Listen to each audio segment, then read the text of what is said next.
What's going on, guys? Welcome back to another video. In this one, I'm going to be doing it. It's going to be a little bit more of an informal tutorial because I just have at least the stuff that we need for this.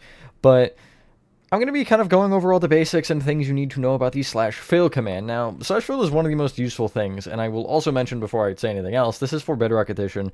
Java is fairly similar, the basics are the same, however, I believe the way you type it is a little bit different.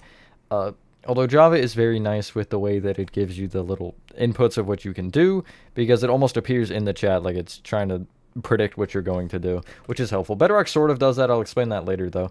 /fill is definitely a huge thing for building, just in every little situation. If you're filling a giant wall, you need to break something, whatever. So there are two things, or a couple things I want to go over before we start anything, and it just, how does actually it work, and like, what does it do? So, /fill goes off of basically the bottom half of your body, which is the coordinate, or the coordinate is basically the bottom half of your body. So this powdered snow right here that I'm currently freezing to death in is the coordinate that I am standing on right now. You see that 946, 9, -20, or whatever. And I think if I do this, it might give me, yeah, you see it'll give me the numbers.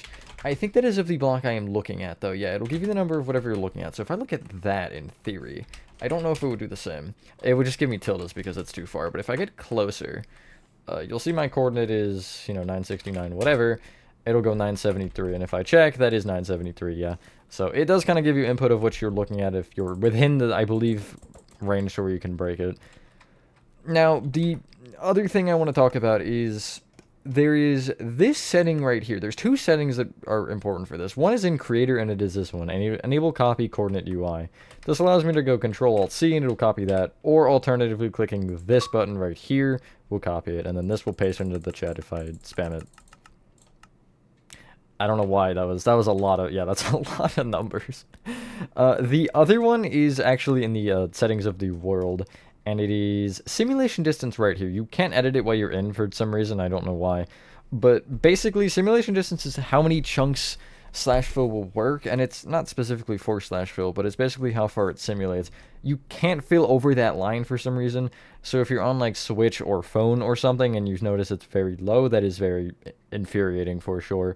You can definitely cheese it a little bit if you have another person in the world. So like, let's say I'm standing right here to load 12 chunks that way. And then I have, I don't know, somebody over there standing near that thing. It'll load 12 chunks out. I think it is in each direction. And it'll load, it'll be able to allow you to load further, which means you can just fill more areas. The cap for it, I'll just show you by really exaggerating here, is, I want to say it's 3,282. And I'm going to make sure that I'm good here and then that I go far enough, because I don't want to, like, just absolutely destroy my tutorial world. But if you see, if I do /paint concrete, I'm going to use keep just as a god forbid. Yeah, you see 32,768. I was a little bit off, but that is the maximum amount of number. So /fill at a basis as to how I'm doing it. Let's say I want to fill a flat wall from here to that quartz. I think I'm in line there. I'm going to take this first coordinate and I'm going to copy it, which I'll just use Control-Alt-C, or again, you could do it with this button. And then I'm going to head to the quartz wall, and I want to fill to the top of it here. So I'm going to place a block off of the second down, and I'm going to stand on it, which means that the block that it is going to be filling to is going to be, hold on, let me get back out the powdered snow, is going to be right here. It's going to be this block. And so if I do /fill, and then I'll do 3 tildes, you can't just put your current coordinate in as well, but the tildes are just your current position, so it doesn't really matter. And then I'll copy the other ones in, and you see it has all the options there, and essentially it is almost entirely by name. Some, I'll point out one I know is different. Terracotta is hardened clay, just the regular one. The colored ones and glazed ones and all them are just terracotta, but this one is hardened clay. And you see if I do this, it'll make a giant wall out of terracotta. It will go through any block in your way, so if I were to go further here and do it again, you see the quartz is now gone. That is kind of an important thing. There are ways around that, which we'll explain in a second. I feel like there was one other thing I wanted to say, and I just immediately forgot what it was. That's honestly awesome. So, yeah, and again, I guess as you're typing, you'll see when I type /F, if I hit tab on keyboard, I'll do that a lot for, like, blocks specifically. It'll give you the prompt. And then again, the tildes and everything and whatever. And as you're typing blocks as well, like, you could do black, and I'll just scroll through until I get stained glass pane, sure. I'm not actually going to fill because it's going to fill an entire, like, huge area that I don't want. But Yeah, just hitting tab allowing you to scroll through them, and it will give you the names as you type them. Like, sometimes for signs, I know is standing signs, and standing banner. So is hanging banner a thing? Hold on, this is where we learn. Okay, apparently not. Is regular banner a thing? Wall banner, that's weird. But, so, yeah, slash fill is weird. Sometimes you can break blocks if you do slash set block, and then whatever, you can make some, like, not behave properly, but slash fill will just break them immediately if they don't work. So, like, if I were to go from here to here with doors, the doors would just freaking explode. So, you know, there's that. I want to go a little bit out of order here. I think I want to start with this one. Oh no, not this one. Is it this one? Yeah, I want to start with keep, because keep is the one that I use probably the most. So let's say you have a nice wall and you have it here already, and you're like, cool, I made the pattern, but you need to fill a larger area around it than what you originally anticipated. You can just do the same thing where you go here, and I'll copy this coordinate, and I'll go to the other side, and I'll go like a few blocks up. And let's say I want to keep the... I'll go just so it's a little bit obvious. I'll go light gray concrete, so light underscore gray underscore concrete, and you're going to type keep at the end. And when you do that, it'll leave whatever blocks you have in the area. So like that whole area is still there. The other one is the first one that I have here that I want to talk about. It is the replace command. Now, this one can be useful in a couple different ways. So let's say I like, oh, I don't like that mud. I need it to be deep slate bricks or whatever, even though that's like such a small area. I'll go like this big just to kind of, again, enunciate my point. I'll do the coordinates, and then I'll do deep slate underscore bricks replace mud, and then you can also do like this. I'll explain these in a second, but mud doesn't have any properties, so, and then you see that makes it deep slate bricks. Another one this can be useful for is, like, if I just don't want the stone at all, like I could make a wall, or, you know, I don't want the stone. You can do, actually, and this applies for all slash fills, we can do air, and then whatever, replace stone, and you see the stone will magically vanish. Now, before we get into the other ones, because the other ones aren't particularly as useful, the other three, I do want to talk about the properties. So, a lot of blocks have, like, specific properties with them. I'm gonna use oak logs as my example here. So if I were to fill a little area with oak logs, slash fill oak log, and then after it, if you type bracket and in quotations, you see pillar axis, and I'm just gonna hit tab to put that in. It'll generally give them, like, if you just type the bracket, you'll see the list of all of them. So, like, what is one with a lot? Trapdoors, maybe? And if I do it, you see there's like 3 there, and so if you just, I can even scroll through them, and then equals, and it'll give you the prompt again. Sometimes you want quotations, sometimes you don't. It's a little bit inconsistent. I think it's numbers, and like true and false don't. But actual, like XYZ would. Basically, I guess if you were to think of actual coding, like Boolean, which is true, false, and just numerical values. And then if I do direction 0, you see it'll fill them like that, and they'll open that way. If I do 1, they'll open the opposite way. And I don't know the particular consistency with that one. I just kind of do it.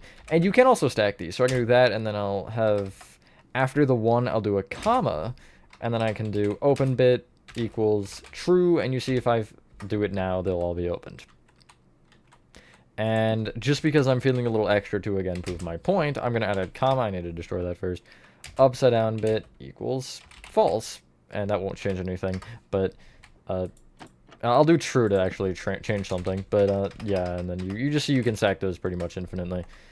And again, if I were to do, let's say I go to here and I do replace, okay, replace oak logs, and I do, it's gonna do 0 when I do this, but if I do pillar axis equals X or whatever, and then I'll close it, you see it will do 0, but which way is X? Okay, that way. So if I place a pillar like that, you see it'll then replace it.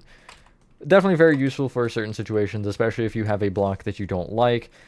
You could also do replace air, but that's the same as keep, so it's just extra words. I always used to do replace air, I don't know why.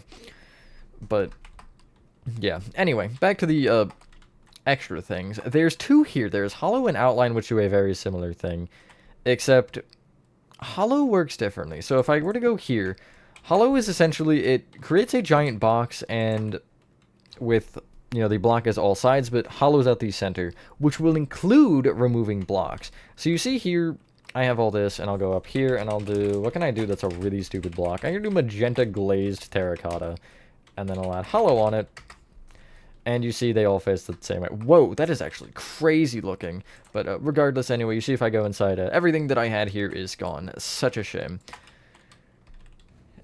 The other one, outline, is a little bit more useful. Now, it will still break anything on the border, because that's just how it works. But anything in the center of the border, that's why I have the oak here, so you can actually see that it will break that. Like, this oak plank platform in the center along with the little chair will actually stay. So what can I use this time?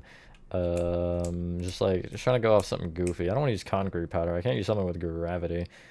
I'll do gray wool, I guess. That's not that weird. And if I go outline at the end, you see if I check in here, everything is still there. The oak, as I mentioned, will be gone, but the floor will stay the same. And that could be useful for like a house or something if you want to build the interior first, if you're just weird like that. I guess you could, in theory as well, do it with air. Like, you know, I'm going to try that, actually. Like, if you wanted the interior of the house to stay there and you wanted to remove the exterior, you could outline, if it is a perfect square, of course. And you see, it kind of removes everything, but leaves the interior there. That's what I never considered. You would have to go lower than the floor, though. Do keep that one in mind. So, there's one more I want to talk about. However, it's not really useful. It's the destroy one. So, you can't stack these, unfortunately. You can't do, like, slash fill, whatever, replace pink concrete, and then outline or whatever. That is not an option. So destroy is practically useless because of that. I originally thought what it meant was, like, if I had, let's say, some nether wart here, that it would destroy the nether wart and keep that area open and then just fill in everything else. But if I show you an example, it just kills the nether wart. So it just, like, adds the funny particles. That's really the only thing it does. Like, it doesn't, so, like, it could be useful for a command. I'll even do air just to, I guess, prove it again. Like, you see, it just kind of does the funny particle. 0 blocks filled. What?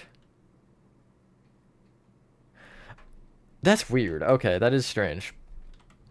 But regardless, it could be useful for, like, a command if you wanted the particle effects to play as, like, a door broke or something. But I don't really see the use in it. I don't know. It's a little bit out there, but yeah, that's pretty much all of the basics. Again, if you how can I don't know if I can show this actually because I don't have the area, but if you get the message in chat, cannot place blocks outside of world, that is a simulation distance issue. You just will have to fill a smaller area, unfortunately. That is very annoying, but yeah, hopefully that does help. Of course, after I did the original video like years ago, which is the stuff over here you see, it's just on the other side of this wall, funnily enough, they really had to change it like a month later, but then it changed again, because it used to be like number values for each block. To do it for like black wool would be like wool 12 or what. It might actually have been 12 or 14. It was one of the two, or concrete. I guess, no, all the colors would have been the same. But I remember needing that for Ellen too. I had to memorize those numbers until they eventually changed it. But yeah, I think that was, or no, it was numbers originally, and they changed it to the brackets with like color equals black, and then they gave almost every block its own slash fill, other than obviously certain types, which you still need the brackets for. But yeah, hopefully that helps. Let me know if you have any questions in the comments, and I'll do my best to try to answer them. But yeah, that's all. Thank you all so guys did enjoy this video. Have a fantastic rest of your day or night, and I will see you on the next one. Peace.